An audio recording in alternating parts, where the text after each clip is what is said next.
Okay, so I was on Facebook yesterday and a person was talking about how their tomato plants weren't doing really well. And you could see from their pictures that they had these tomato plants basically in like bare sand almost. And they were wondering why they weren't doing really well. So I said I would send some pictures of my stuff. And this is one of my beds. The big thing is the soil. This is what's called a lasagna mulch. The very bottom is cardboard. Then there's yard waste like sticks and leaves and stuff like that on top of the cardboard. Then just some plain like really cheap soil like this. Actually what I use dirt out of my chicken pens, but I'm starting to run out of that, so I bought some soil. Then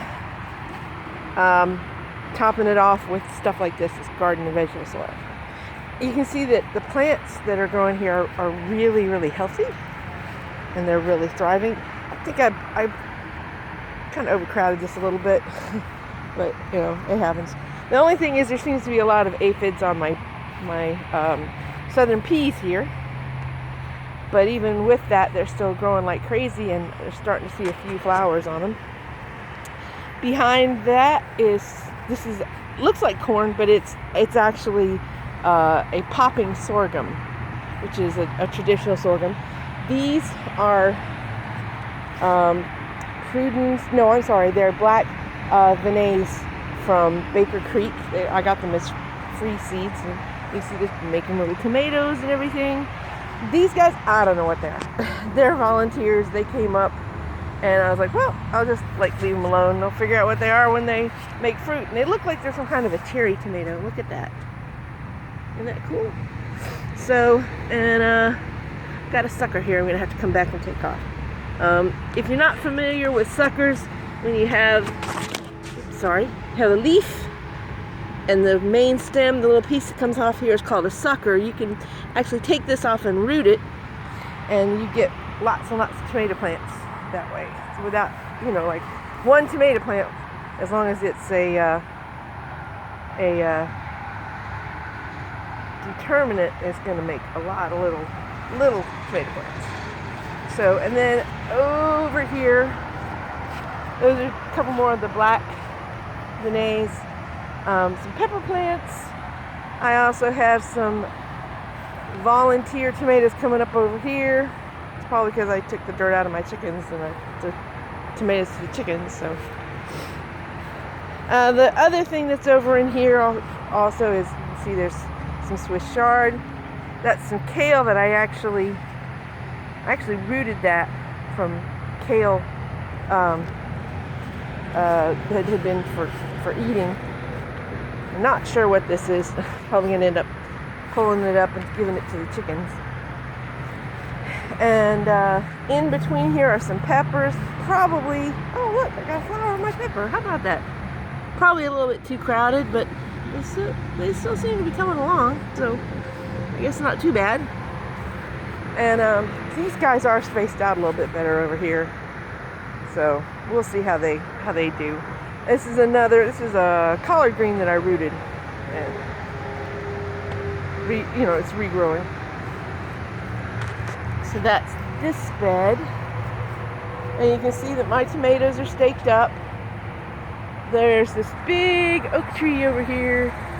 So the way it goes is that is the eastern part of the yard. This is the western part of the yard. So what happens is, it's cloudy today, you can't really see it, but there's the sun up there. Sun comes up over there, it travels across the sky over here, and then it goes down. So that by the afternoon, you're getting shade through pretty much the whole place. This is the most shady, and this over here is the least shady. And so we're making use of the whole most shady, least shady for Three Sisters. This is Seminole pumpkin. This is a traditional corn. It's called a glass corn. There are some beans in here. So there's one. I planted some more beans because I don't think I have enough beans in here. Actually, that's not a bean, it's a southern pea called a whippoorwill pea, which is another traditional plant. So all of the plants growing in this bed are traditional varieties: an Indian corn, an Indian pumpkin, and a pea that was imported from Africa. This is a little bit more, it's still more Three Sisters, but it's a little bit more the kind of garden varieties that you would pick up at the store. I've got some squash, zucchini to be exact, early golden bantam sweet corn, and some tender green beans coming up here and there. Ah, get out of there, you! Shoot! Beat it! Digging up my stuff, stupid cat. So, oh, and this hot mess over here, these are loofah, and they'll probably grow all the way up this thing, which isn't real helpful for harvesting them, but it looks cool as all get out. And you know, eventually they do fall out of the tree. So that's kind of this thing here. If you're wondering why I have rocks and a little thing over here, my idea is to make myself some African sack gardens, but I haven't got around to it yet.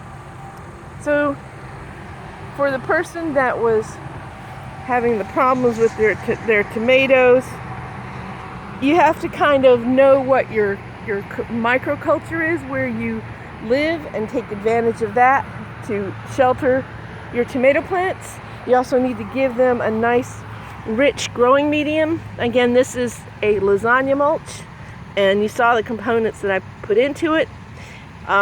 It creates, by the way, that garden soil is kind of self-mulching because I didn't put this mulch in here, it just came up.